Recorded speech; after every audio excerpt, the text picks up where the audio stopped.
this is our latest episode on Fashion Police. This episode is on what we wear daily in Rome.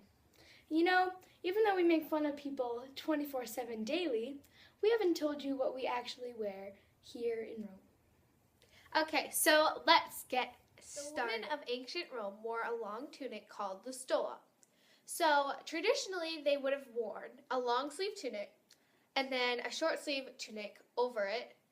But since today it is considered summer, we are wearing our short sleeve tunics. Also, they would wear something called a palla, which was a woolen mantle for the stola, and it was buckled on your right shoulder as we have it. And yes, the tunic or the stola went down to the feet of the wearer. Okay, now to my co-host, Emma. Thanks, Maddie. Tunics were dyed many different colors, and usually bright ones because us Romans love vibrant varieties of colors. Multicolored tunics were made out of purple shellfish, with colors ranging from deep orange to black purple. The dye was said to have left an odor that made the wearer smell of money, which I don't get because why would you want to smell like money? Money smells dirty. Yeah. I don't know. We wear them though, so I don't know. So, we have our special guest today, Jacob Vandenberg. It's very tall. Okay, so he is representing what a Roman man would wear. So, Roman men generally wore two garments, the tunica and the toga. The tunica was a short woolen undergarment with short sleeves. By contrast, to wear a long tunic with long sleeve was considered effeminate and was generally avoided by society as a whole. It was originally worn mainly by the working class plebes, freedmen, and slaves, though its function as an undergarment for any class of people is attested.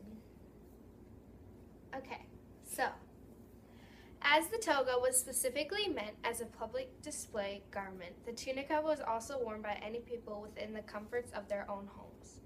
The tunica, worn by patrician men, was made from white wool or expensive linen, while the poor would wear whatever fabric was readily available.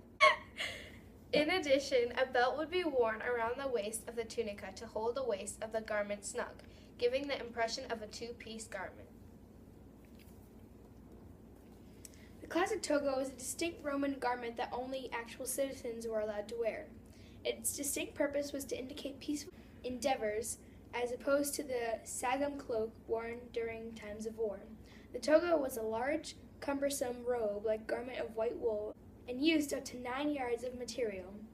Being such a bulky and uncomfortable article of clothing, it became customary in later times to wear it only on state occasions.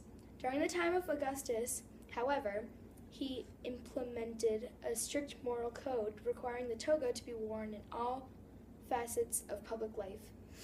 As time passed and Roman social tradition shifted and absorbed new cultures, these rules were relaxed. The more comfortable tunic, covered by a cloak called the lacerna, became more commonplace in all facets of society.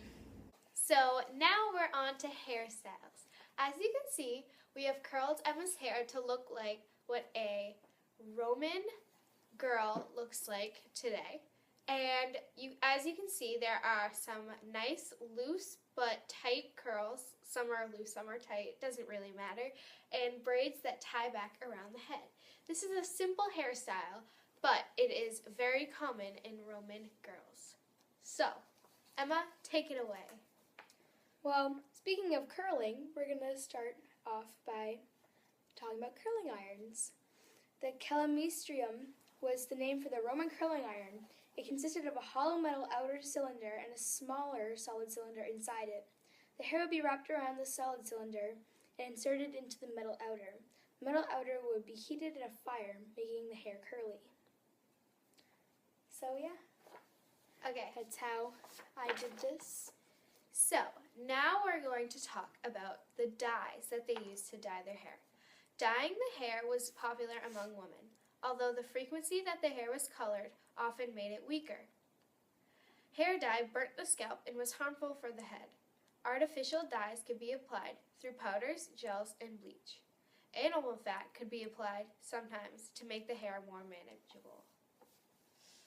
So basically, the animal fat would be hair gel or hairspray. Yes. Hair nets and pins were used in common usage too.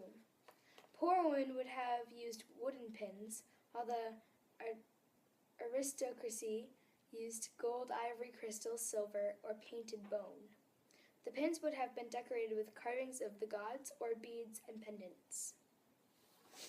Okay, so the significance of the hair is, much like today, hair for the Romans was an expression for a personal identity as clothes. Hairstyles were determined by the number of factors, namely gender, age, social status, wealth, and profession. How one dressed one's hair was an indication of who you were and what your role in society was. The attractiveness of a woman was tied to the presentation of her hair. Okay, so now we're going to talk about two of the hairstyles that Roman women, not girls like Emma is wearing, wore on their head. So first we have the tutulus. The tutulus, originally an Etruscan style, was a hairstyle worn primarily by the mother of the family. It was a hairstyle that remained in constant use even when fashion changed.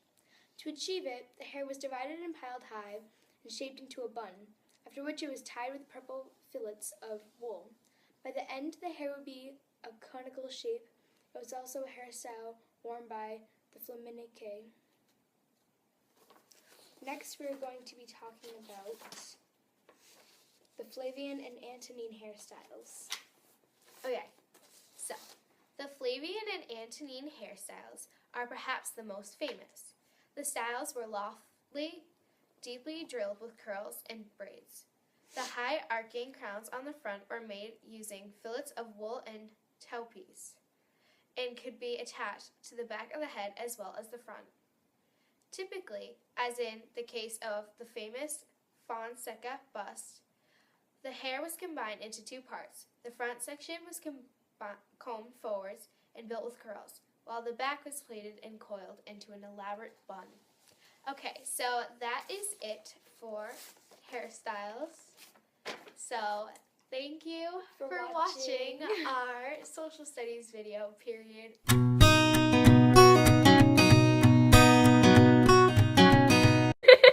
Hey, you stop. No, I hear it recording. Turn it off. Camera, get a camera on my face. Paparazzi! It's on the couch. It's on the couch. Get that off my face. Ah, you have no more pillows. I have your top. Stop moving! Okay.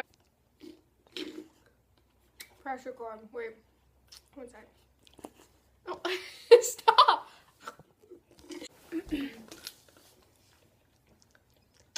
Dunkin' Donuts, our sponsor for today's event.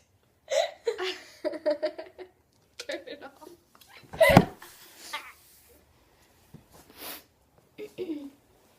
What are you doing? I made a mustache. They don't do that in ancient Rome.